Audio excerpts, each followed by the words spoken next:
अभी हम पश्चिम बंगाल चुनाव को कवरेज करने के लिए कोलकाता में हैं और कोलकाता की हालात आबो हवा से आपको हमने थोड़ा बहुत परिचय करवाया। हमारे साथ अभी रमज़ान जी हैं जो टीएमसी जो तृणमूल कांग्रेस जो है इस पार्टी से जुड़े हुए हैं और साथ ही कुछ जो बूथ है उनके इंचार्ज हैं। हम इनसे क्यों बात करना चाह रहे हैं, इसके पीछे की वजह आपको हम बताते हैं, आप जानते ही होंगे, लेकिन फिर भी आपको हम हमारी जो कॉन्वर्सेशन होने जा रही है इसको लेकर आपको कुछ हम ओवरव्यू देते हैं। ममता बनर्जी ने मुख्य चुनाव आयोग पर आरोप लगाया कि वे बीजेपी के लिए काम करता है, जिसे लेकर के एसआईआर में उन्होंने लगभग 94 लाख यानी कि 94 लाख से अधिक लोगों का नाम छाड़ दिया है बीजेपी के कहने पर। ऐसी आरोप ममता बनर्जी जी लगा रही हैं। अब पॉलिटिकल लीडर हैं, अपनी बातों को रखेंगे, आरोप प्रत्यारोप चलता रहेगा। अब रमज़ान जी से इसलिए हम बात करना चाहेंगे क्योंकि ये पोलिंग बूथ पर वोटिंग करवाते हैं, कई पोलिंग बूथ के ये इंचार्ज हैं और ये जो सच है वो बातें रखना चाहते हैं। क्योंकि आप देखते होंगे कि जिस बूथ पर 500 वोटर्स होते हैं वहाँ पर 250-200 ही वोट गिरते हैं, बाकी 50% नहीं गिरता है। सरकार के पास जवाब होता है कि चलो इंटरेस्टेड नहीं इतने लोग।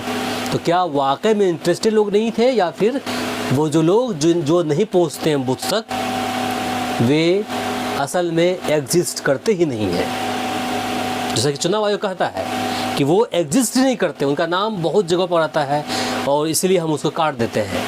चुनाव आयोग का यही बात रहती है। कुछ लोग मर जाते हैं, कुछ लोगों का नाम बहुत जगह 2 जगह पर या उससे अधिक जगह पर आता है, इसलिए नाम हम काट देते हैं। तो हम जेन्युइन लोग से बात कर रहे हैं और जानते हैं कि आखिर ये इस पर क्या कहते हैं। सबसे पहले आपका हमारे चैनल में स्वागत है। आपको भी मेरी तरफ से धन्यवाद जी। नमस्ते। रमज़ान जी, सबसे बड़ा सवाल और पहला सवाल मेरा रहेगा, ममता जी जो है आपकी जो नेता हैं इस राज्य के मुख्यमंत्री, उन्होंने मुख्य चुनाव आयोग पर आरोप लगाया है कि वे बीजेपी के लिए काम करता है क्योंकि एसआईआर में ज़बरदस्ती उनके वोटर्स का नाम काट दिया गया।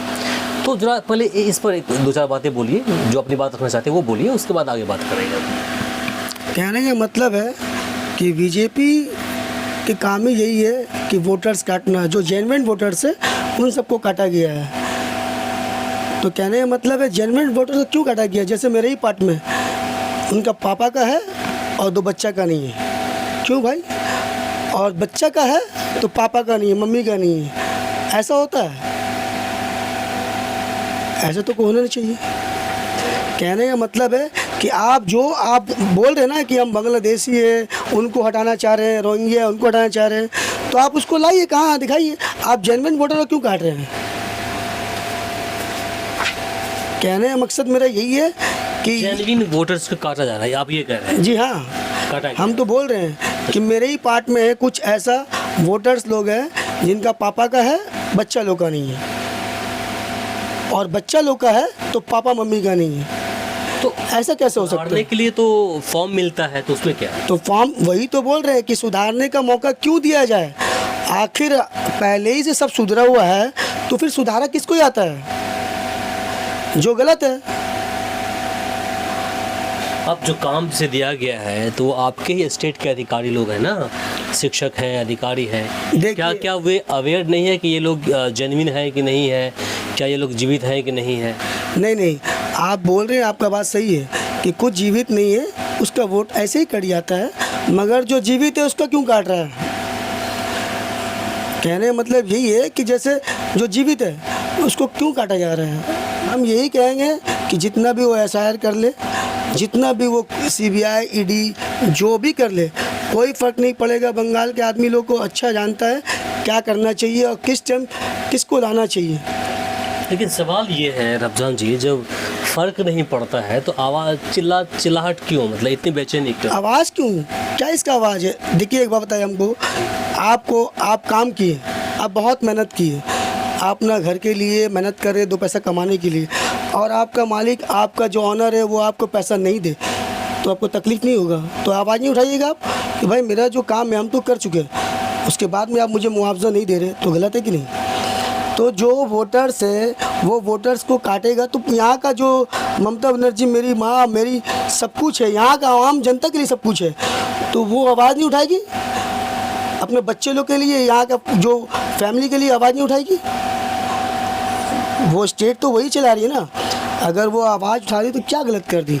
विपक्ष कहता है कि जहाँ जहाँ कथित बीजेपी के कहने पर चुनाव आयोग एसआईआर कराता है, कहीं न कहीं फ़ायदा बीजेपी को या फिर संबंधित उनका गठबंधन एनडीए हो उनको हुआ है। तो क्या लगता है कि ये आपके जो क्षेत्र है, ये क्षेत्र नहीं आपका जो राज्य है ये पश्चिम बंगाल, तो उससे बीजेपी को फ़ायदा होगा क्या? इस बार वाकई में टीएमसी सरकार जा रही है? सपना में हमको तो ऐसे ही आ रहा है सुन के आपको बात। बीजेपी का कब ज़िंदगी में नहीं आई है, क्योंकि यहाँ का जनता बहुत समझदार है और समझदारी से वोट दिया जाता है। आप जितना कुछ कर लीजिए, उन लोग खामोश है, उन लोगों को कब क्या करना है वो अपना पावर दिखा देंगे। 29 तारीख को वो अपना पावर दिखा देंगे और 4 मई को अपना रिजल्ट दिखा देंगे कि हम क्या कर सकते हैं। यहाँ का पब्लिक बहुत समझदार है, आप यहाँ का पब्लिक को नहीं जानते हैं। यहाँ अमन और शांति चाहते हैं और बीजेपी जब आएगा यहाँ पर ही तो जानता है कि अमन शांति नहीं रहेगा, कहीं ना कहीं दंगा होगा, झगड़ा होगा। आप देख रहे हैं, आप देखिए, आपका चैनल के माध्यम से या किसी और के माध्यम से देखिए कि आप बीजेपी का क्या मतलब स्थिति है। जहाँ तहाँ झगड़ा हो रहा है, जहाँ तहाँ लड़ाई हो रहा है। क्यों भाई? अगर आप सही में सत्ता में आने वाले हैं तो एसआईआर क्यों कराएं? आप सही में सत्ता में आने वाले हैं तो फिर आप ईडी, डीडी, सीबीआई क्यों करवा रहे हैं? जब आपको जनता इतना मानती है, इतना जानती है, इतना प्यार करती है, तो आप साधारण से आप वोट लीजिए ना। आप जहाँ तहाँ पोस्टर फड़वा दे रहे हैं, क्या है ये? कहीं कहीं आप मिছিল करने नहीं दे रहे, कहीं कहीं आप मीटिंग करने नहीं दे रहे हैं। क्यों भाई? टीएमसी कहते हैं कि टीएमसी डबल मार झेल रही है। एसआईआर की मार जो बीजेपी का आपको लोग आरोप बीजेपी कराती है, दूसरा कि आपका जो गठबंधन के अंदर पहले हुआ करता था कांग्रेस या फिर आपको लेफ्ट, वर्तमान समय में आपके जो नेता थे पहले हुमायूं कबीर, वो भी अलग हो गए हैं, तो उनका अलग ही एक आप कहें कि एक अलग ही रास्ता उसने चुन लिया है। तो इससे कुछ नुकसान होगा या नहीं होगा? आप लोग क्या सोच के बैठे हुए? बाकी लोग तो कहते हैं कि नुकसान तो। मेरे वही सवाल आप कर रहे हैं। हम बोल रहे हैं कि ममता बनर्जी सिर्फ अपना काम से जानती है, वो अपना काम बाखूबी किए।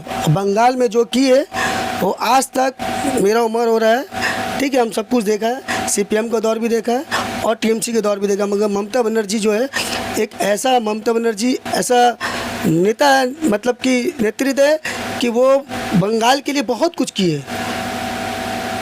सबसे पहला बात तो अमन शांति है। कौन बोलता है यहाँ पर अमन शांति नहीं है? आप जाके पूरा वेरिफिकेशन करिए, पूरा वेरीफाई करिए अच्छे लोग से। यहाँ अमन शांति बहुत है, यहाँ किसी से कोई ऐसा बात नहीं है, मगर यहाँ ह्यूमर उड़ाया जाता है कि ऐसा हो रहा है वैसा हो रहा है। कुछ नहीं हो रहा है ऐसा यहाँ। असदुद्दीन ओवैसी कहते हैं कि मुसलमानों को ममता जी हक नहीं दे रही है, हम आ रहे हैं तो हम हक देंगे, हमको वोट दीजिए। आप एक बात बताइए हमको कि उनका बात हम क्या बोले? वो पॉलिटिक्स से जुड़े हुए हैं, वो अपना रोटी सेक रहे हैं, दूसरा का वोट खराब कर रहे हैं, उसका काम वही है। तो चुनाव लड़ना वोट खराब करना हो? हाँ, आप बताइए ना, आप मुसलमान का माइंड वॉश कर सकते हैं, मगर बंगाल का मुसलमान का माइंड वॉश नहीं कर सकते हैं आप। मैं लिख के दे रहा हूँ, बंगाल का मुसलमान, चाहे वो बंगाली मुस्लिम हो, चाहे हिंदुस्तानी मुस्लिम हो, चाहे किसी जात का मुस्लिम है, मगर यहाँ का मुस्लिम ऐसा है कि आप सिर्फ ममता बनर्जी को छोड़ किसी को वोट नहीं देगा। आप 4 मई को रिजल्ट देख लीजिएगा और हमको फ़ोन करिएगा कि रमज़ान भाई आप क्या बोले थे और क्या हुआ।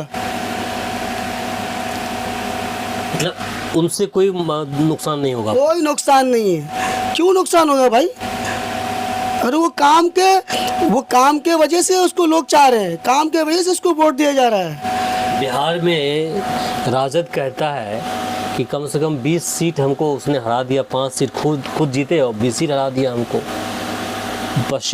उत्तर प्रदेश के अंदर चुनाव है, पिछले चुनाव में भी कुछ आरोप लगा था, खैर इस बार की बात कर रहे हैं तो वहाँ भी ये लोग लगे हुए हैं, हराने की बात चल रही है। दिल्ली के अंदर ये कह रहे हैं कि भैया आम आदमी पार्टी कह रही है कि हमें उसने कुछ सीटों पर हरा दिया है।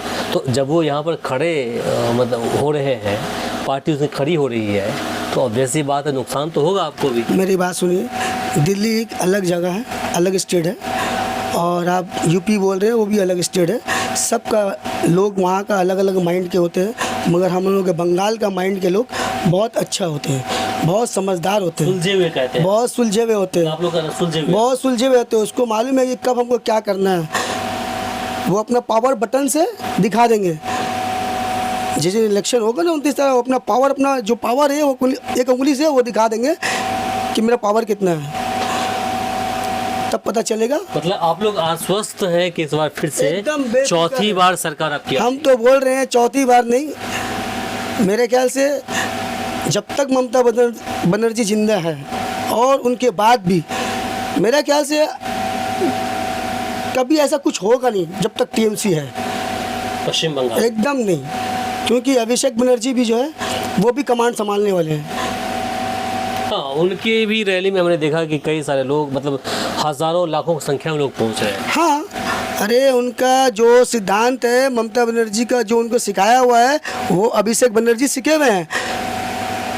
जो उनका मतलब कि जैसे वो बोले हैं कि ये करना है वो करना है, वैसे ही चलना है, तो अभिषेक बनर्जी जी भी जो है वैसे ही चल रहे हैं। और हम ये जानते हैं कि अभिषेक बनर्जी ममता बनर्जी तो कर नहीं पाएंगे, मगर उससे बेटर करने की कोशिश करेंगे, ये हमको पूरा मालूम है। मुझे क्या, पूरा ये पूरा बंगाल की जनता को मालूम है कि ये पूरा करेंगे।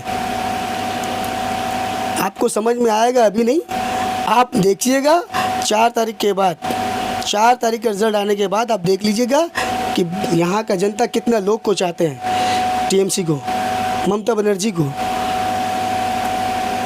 चलिए, समय देने के लिए आपको बहुत बहुत शुक्रिया। जी, आपको भी शुक्रिया। तो अभी आपने सुना, मेरे साथ रमज़ान जी थे जिन्होंने अपनी बातें रखी है।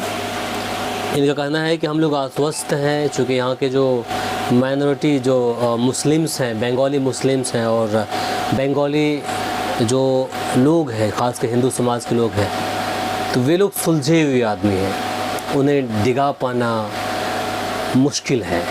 वो जहाँ है, जिस स्टैंड पे है, उसी स्टैंड में रहेंगे। वे शांति सुकून पसंद लोग हैं, वही चाहते हैं, और इसलिए ये लोग टीएमसी को ही लेकर के दोबारा आना चाहते हैं। दोबारा नहीं, चौथी बार आना चाहते हैं। बाकी इसे लेकर आप क्या सोचते हैं, कमेंट बॉक्स में अपनी राय ज़रूर दें। इस वीडियो को अधिक से अधिक शेयर करें ताकि अन्य लोगों तक पहुँच पाए। आप देख रहे थे वी आवर न्यूज़ और मैं हूँ इमरान। नमस्कार, शब खैर।